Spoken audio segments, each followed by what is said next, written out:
warahmatullahi wabarakatuh.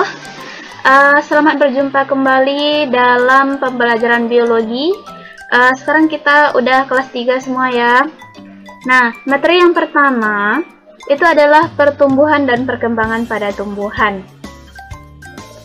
Oke, nah pertumbuhan ini tepatnya adalah bertambahnya ukuran yang bertambah. Seperti panjang, lebar, volume, kemudian massa. Perkembangan itu adalah proses menuju kedewasaan. Kedewasaan.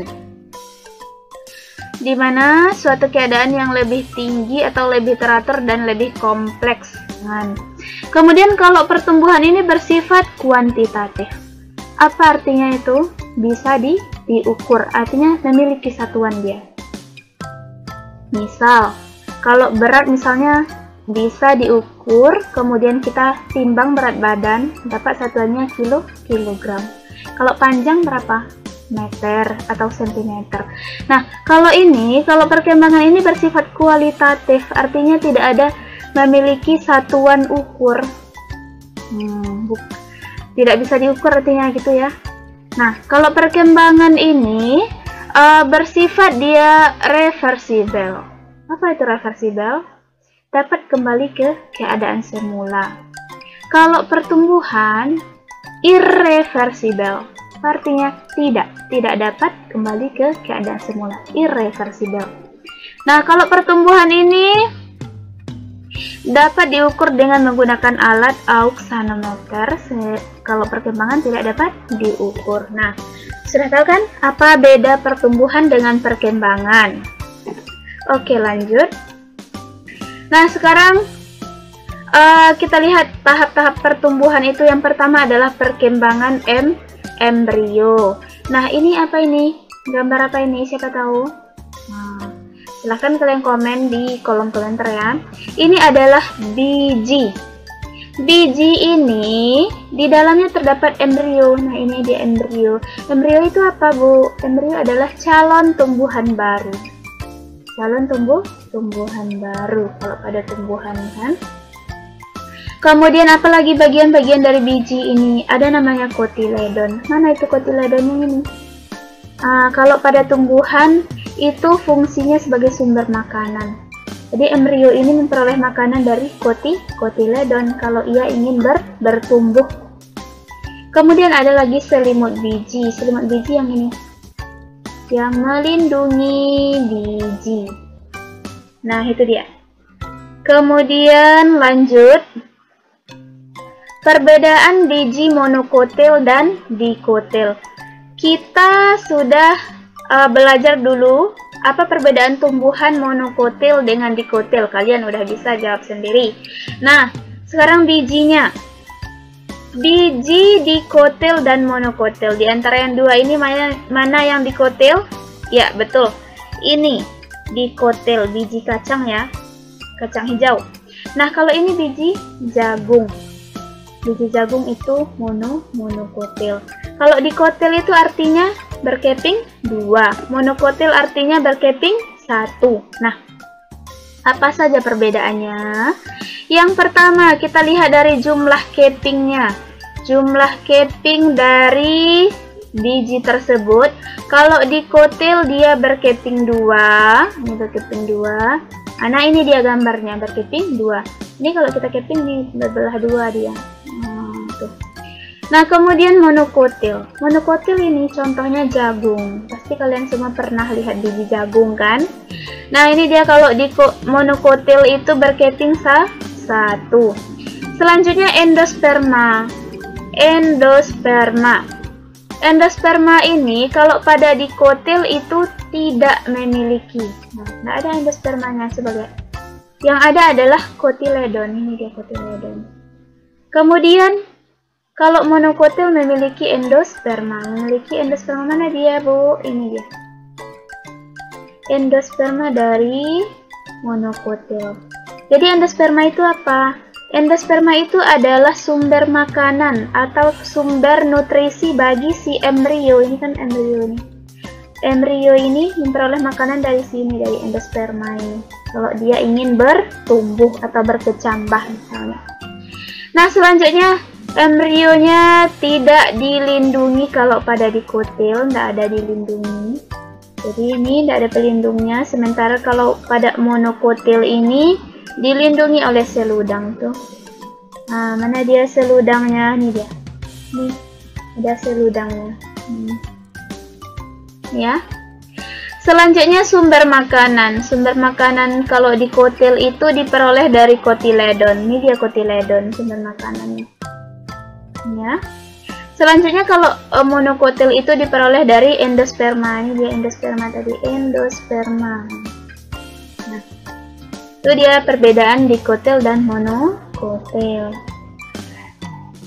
Lanjut, yang kedua ada perkecambahan. Nah, perkecambahan ini, kalian tengok ini gambarnya, pernah nengok toge tahu kan? Nah, itu dia, itu kecambah kacang hijau. Nah, kalian tengok ini, apa itu perkecambahan? Adalah berakhirnya masa dormansi biji. Berakhirnya masa dormansi biji. Apa itu dormansi? Dormansi itu adalah masa-masa sel tidak aktif membelah atau tidak tumbuh. Jadi kalau sel itu tidak aktif membelah atau tidak tumbuh, nah, tetapi selnya itu tidak mati. Jadi biji kacang hijau itu selnya masih hidup walaupun dia itu berupa biji. Itu masanya dormansi namanya. Nah, lanjut. Nah, ini dia tahap-tahap dari proses perkecambahan. Nah, jadi perkecambahan ini dimulai dari terserapnya air ke dalam sel-sel biji. Jadi ini dia, ini adalah biji. Nah, ketika air sudah masuk ke dalam biji, atau disebut juga dengan proses imbibisi ya, ini dia proses imbibisi ya. Maka setelah itu air ini akan membebaskan hormon giberalin atau GA. Hormon giberalin sebagai sinyal kepada aleuron atau lapisan tipis yang ada di biji ini di bagian luar sperma agar mensekresikan enzim. Nah, kemudian enzim ini, kan sudah mensekresikan enzim. Nah, ini dia ada enzim, berapa enzim tahap yang ketiga. Kemudian enzim ini akan menghidrolisis sari-sari makanan yang terdapat dalam endosperma. Nah, ini dia. Ini kan ada enzim, kemudian dia akan menghidrolisis sari-sari makanan yang ada pada endosperma. Nah, hasil dari perkecambahan ini berupa tumbuh dan berkembangnya plumula menjadi batang, ini dia. Nah, tumbuh kan? Plumula ini akan menjadi batang dan kemudian daun serta berkembangnya radikula menjadi akar. Nih, ini plumula ini menjadi batang dan daun. Kalau radikula ini akan menjadi akar dia. Menjadi akar. Nah, ini dia akar itu. Ini akar, ini batang dan nanti akan tumbuh pula daunnya. Nah, itu ya. Lanjut, oke, slide selanjutnya itu tentang tipe perkecambahan tumbuhan. Nah, jadi pada tumbuhan ini ada dua jenis tipe perkecambahan. Yang pertama namanya hipogil dan yang kedua namanya epigil. Kalau kita lihat secara sekilas hampir sama kan? Tapi ada perbedaannya. Coba ditengok. Coba diperhatikan ya. Yang pertama hipogil. Nah, hipogil ini merupakan tipe perkecambahan yang ditandai dengan kotiledon tetap berada di dalam tanah. Nah, ini dia, kotiledon tetap berada di dalam tanah. Sementara kalau epigil ini merupakan perkecambahan yang ditandai dengan hipokotil. Hipokotilnya ini dia, hipokotil ya, yang melengkung dan tumbuh mengangkat kotiledon ke atas permukaan tanah. Jadi hipokotil yang melengkung dan tumbuh mengangkat kotiledon. Jadi kotiledonnya ini udah naik ke atas, tidak ada tertinggal di sini lagi. Kalau yang hipogil ini kotiledonnya tinggal di bawah permukaan tanah. Ini sudah naik ke atas epikotel ini. Ini yang tipe epikotel, epigil. Jadi apa perbedaannya? Nah, ini tabelnya, hipogil dan epigil. Kalau hipogil, kotiledon tetap berada di dalam tanah. Ini dia, kotiledon. Kemudian terbentuknya bakal batang yang muncul ke permukaan tanah. Jadi terbentuk bakal batang. Nah, ini dia, epikotel namanya, bakal batang ini tumbuh muncul ke permukaan tanah. Muncul dia ke permukaan tanah. Contohnya pada kacang kapri, padi, dan jagung. Nah, bedanya dengan epigel, kotiledon berada di atas permukaan tanah. Ini dia, terangkat ke atas kan. Pohonnya ini, berkecambah. Kemudian melengkung, yang ini, yang hipokotilnya ini melengkung. Diangkatnya kotiledon ini ke atas, sehingga kotiledon berada di atas permukaan tanah. Nah, hipokotil memanjang mengangkat kotiledon ke atas permukaan tanah. Ini dia ketahuan. Contohnya kacang hijau, melon, dan jarak. Nah, itu dia tentang tipe perkecambahan pada tumbuhan. Next, pertumbuhan primer. Setelah berkecambah tadi, maka tumbuhan itu akan tumbuh memanjang. Itu namanya pertumbuhan primer. Akibat dari pembelahan sel-sel menyusun jaringan, atau disebut juga dengan meristem apikal, terdapat pada ujung batang dan juga ujung akar. Nah, sini dia, terdapat meristem apikal itu.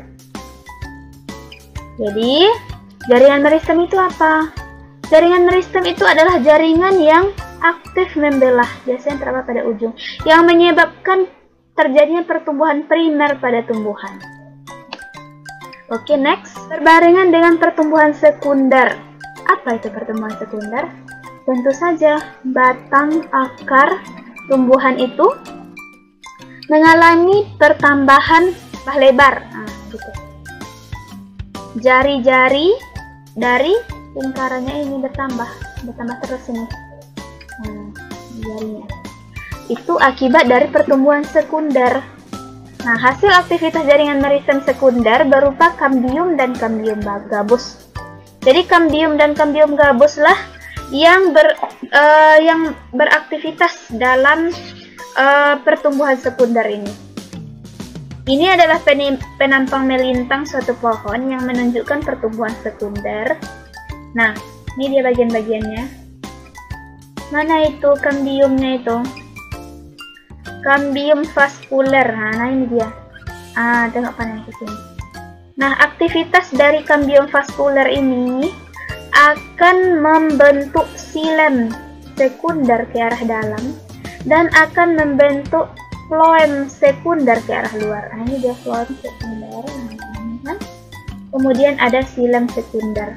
Nah, inilah yang akan menyebabkan nanti tumbuhan itu bertambah besarnya atau pertumbuhan ke samping. Nah, kemudian karena adanya aktivitas kambium vaskuler ini menyebabkan xilem sekunder, kemudian juga membentuk floem sekunder. Nah, xilem sekunder yang dibentuk ke arah dalam ini ternyata akan berbeda warnanya ketika musim hujan dengan musim kemarau. Kenapa? Karena kalau ketika musim hujan itu sel-selnya besar dan lebih terang dan lebih besar. Nah, ini dia. Tengok slide selanjutnya. Ini dia. Ini perbedaan dari xilem sekunder yang dibentuk oleh kambium ketika kemarau dan ketika hujan. Ini kambium, bisa dilihat ini kan. Kemudian xilem ketika penghujan. Nah, ini dia. Makanya terang dia kan. Terang dia. Kalau xilem ketika kemarau, gelap dia, sel-selnya kecil. Karena kan kalau misalnya hujan itu, dia selnya itu semakin bertambah besar ukurannya. Beda dengan kemarau. Nah, ini dia musim kemarau dan musim hujan kalau kita lihat.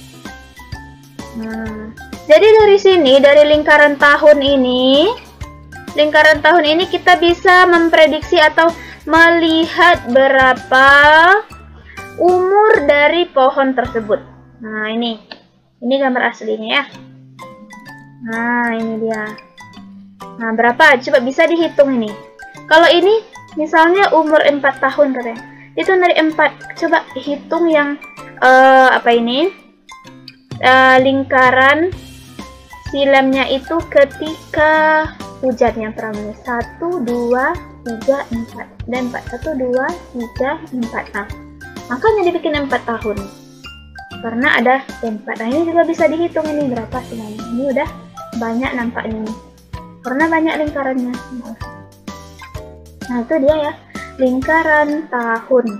Aktivitas dari kambium yang menyebabkan pertumbuhan floem xilem sekunder ke arah dalam dan floem sekunder ke arah keluar. Oke, lanjut. Nah, ini coba kalian perkirakan. Ini adalah sebuah pohon kayu, batang kayu yang sudah digergaji sehingga terlihat lingkaran-lingkaran tahunnya. Nah, 1 tahun sama dengan 1 lingkaran. Coba dihitung berapa tahun umur balok kayu ini. Nah, berapa? Hitung ya.